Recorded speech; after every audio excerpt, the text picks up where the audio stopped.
He says, yeah, you know the common law like the back of your hand. I said, because it's simple. I said, so simple. I said, there's only a couple of steps. There's only like 6, 7 steps, and you're done. I said, this isn't rocket science. I said, this is how your grandpappy lived. I said, this is how my dad and my grandfather lived. They didn't read or write English. They can move through court in 20 minutes. They didn't know anything about a code. There wasn't codes around back then for these people. How did the country exist before the codes started coming out in 1938? How did they exist? I said, because law was simple. Did you do something wrong? The man had to appear in court and testify against you. The plaintiff must appear. It's an ancient common law thing that's been around for thousands and thousands of years. Because if you point a finger and you said he did me wrong, and you bear false witness against thy neighbor, you died. You know, it was a death sentence. So that's why nobody was crazy enough to file false claims or frivolous claims. Nobody was crazy enough to do that, because whatever punishment you wanted for the defendant got to do it to you if you lost. So bringing to somebody in court was a really dangerous thing to do for thousands of years. I said, so common law is incredibly simple. I said, so that's how you beat the government all the time, because the government needs to have the plaintiff appear. Now, the prosecutor is appearing for the plaintiff, but the guy who's making it's a plaintiff. Again, it's a complaint, not a claim. See, so like I said, I don't even bother answering. When somebody's complaining, it's like, say, like a wife complaining or a husband complaining. You just say, you know what, you're complaining again. You know what, I'm not even going to answer that. I'm not dealing with it. It's a complaint. You got a claim, state your claim. You know, your claim is 2 sentences long. Prove it. Can you prove it? Yeah, okay, then I did it or I didn't do it. You're like, okay, I got pictures of you being with this woman next door. You know, the neighbor saw you do it. She said it. Okay, you got a claim? Yeah, okay. Well, okay, you got me busted. That's a claim. A complaint is like, you're looking at her again. Yeah, you must be messing around with her, aren't you? It's like, here we go again. Another complaint. So you guys got to learn the difference between complaints and claims. That's a huge thing. Because claims are done in one page, complaints go on forever.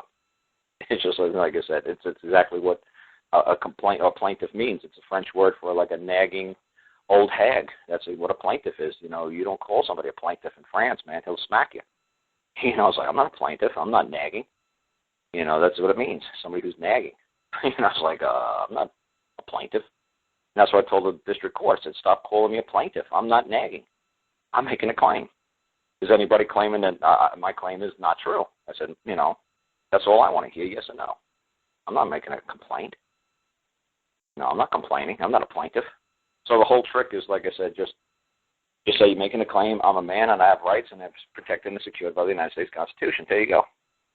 And then I'm going to make the people hold up their oaths of office to the Constitution. Did they or did they not, under Article 6, 2, and 3, swear to uphold the Constitution as the law of the land? That's the next step. After I demand that they send my orders back signed, sealed, and delivered, which they're not going to do, I said to the marshals, then I'm going to have to hold them to their oaths of office. And then when they don't uphold their oaths of office, then I'm going to go after their bond. I said, it's going to be that simple. And I showed them the book. I opened up the book and I said, look, under Section 61, public employees, public officials, and bonds. And he's like, holy cow, man, you got this thing all covered. I said, yes. I said, I'm not stupid. I said, I'm coming from the Marshal Service. And I said, I'm going to show them the bonds under Section 61. It says an official bond is an instrument under seal by which a public officer undertakes to pay a sum of money if he does not faithfully discharge his office, or by which a surety undertakes that if the officer does not do so, the surety will be liable in a penal sum.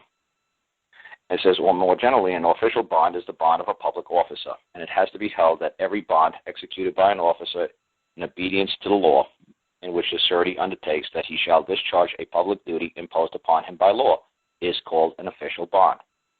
I said, so that's what I'm going to do. I said, I want to ask for their official bonds, if they're bonded. And it just says the filling of an official bond is generally regarded as a necessary prerequisite to fill the title of an office.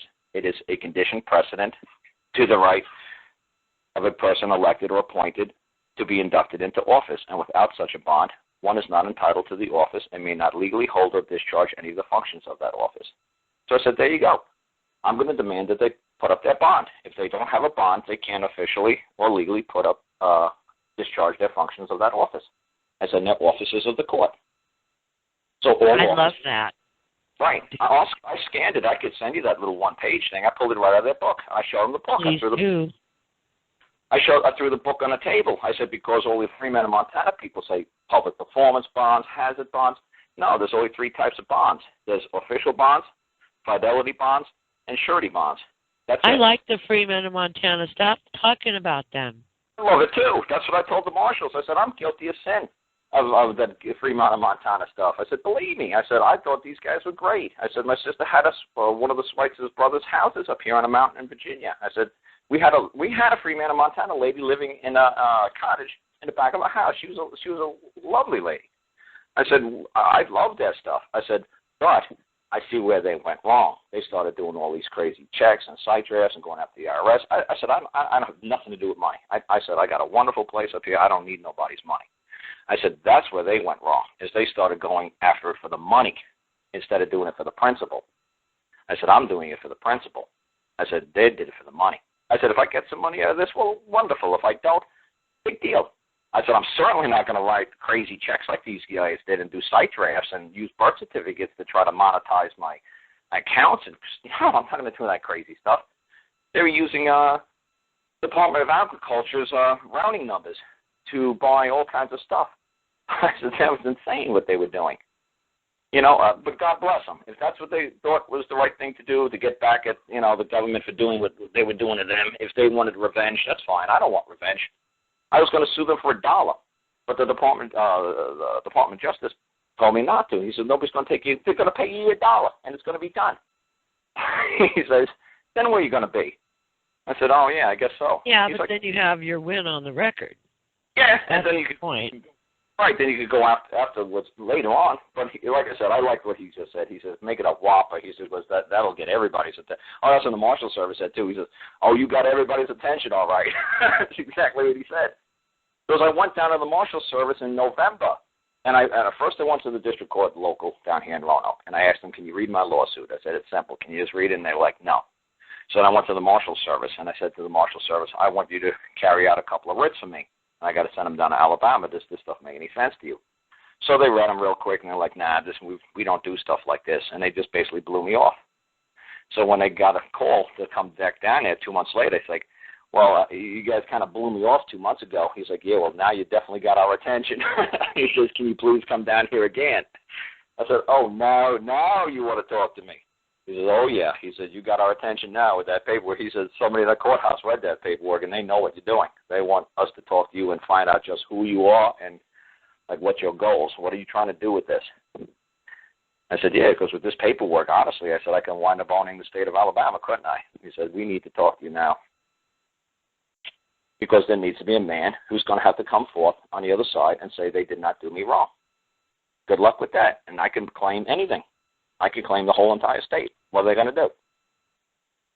How are they going to say that's outrageous? Okay, who's saying it's outrageous? Somebody's going to have to come forth and say that it's outrageous. And then I'm going to have to get it before a jury. And then the jury's going to tell me I'm outrageous. The jury's going to say, look, here's $5. Have a nice day, sir. Trying to claim the whole state? Yeah, you're crazy. But $5 worth, here you go. You're worth $5 or $1 million. Whoever knows what the jury decides. But that's the whole trick. You've got to keep it on the common law side. And they realizing I'm fighting like, an alley cat to try to keep it on the common law side. And they want me to bring it over to the civil rights side. And I don't have civil rights.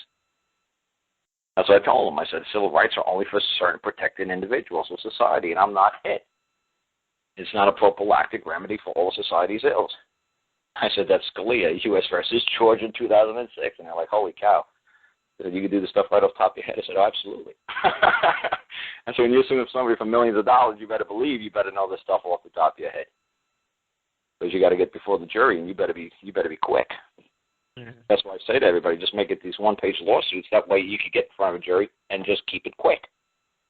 Because when you make a claim, you can't modify it by one word. And you get challenged by the man in the black robe or in front of a jury, you have to just keep saying that one sentence like a broken record, because that's what it is. You pressed upon the record your word, and you can't modify it by one word. You can't start changing your claim.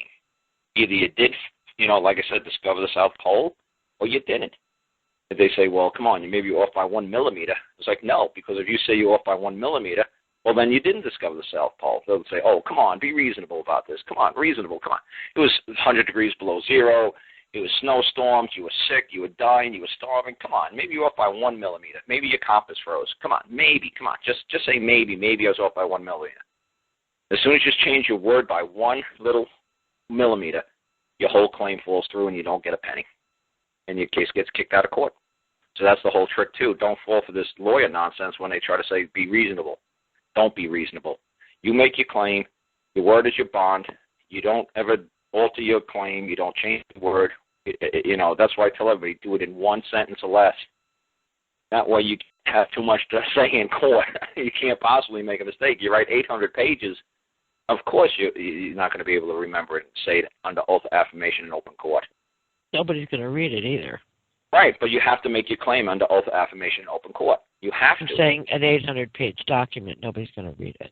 Right, because if you don't, that's what Richard Cornforth tells you. If you don't make your claim in open court under oath of affirmation, it could be considered a void judgment. Somebody could come back 100 years from now and say, but Mr. Lentz or Miss Angela, you did not do it in open court under oath of affirmation.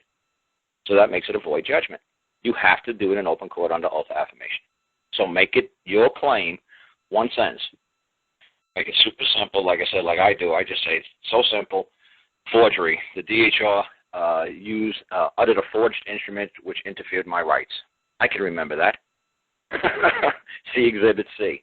It's like, there you go. And the marshals looked at Exhibit C, and they go, this is the contract? I was like, yeah. He's like, this has to do with a grandma and uncle taking in a granddaughter and to live in an apartment. What does this have to do with a newborn Downs baby boy in a hospital and what? I said, absolutely. I said, how lazy could these people be? It's a standard form, a standard contract form.